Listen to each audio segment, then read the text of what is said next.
Burma's military regime has launched a crackdown on street protests sparked by drastic price rises.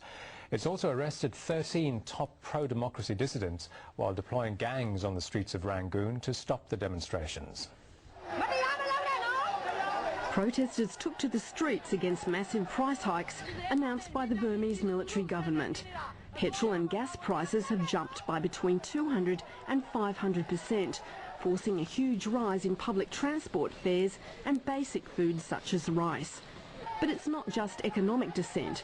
These demonstrators want a return to democracy, which was snatched from them nearly 20 years ago when the military took over the government and jailed their elected leader Aung San Suu Kyi.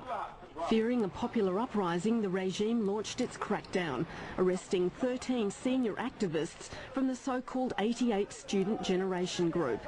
They were seized in midnight raids the night before this latest protest.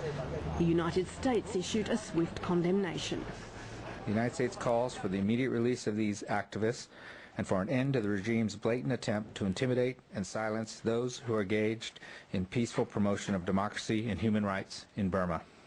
The Australia-Burma Council says Australia has an important role to play. I think Australia has a lot of political and economic clout in the region, so they can use that clout to convince China, India and other important countries to lobby or to encourage the military government to stop crackdown, to engage with opposition leaders and to work with them for national reconciliations in the near future. The Burmese military has issued a statement accusing the groups of whipping up civil unrest aimed at undermining security in the country. Jenny Lavelle, World News Australia.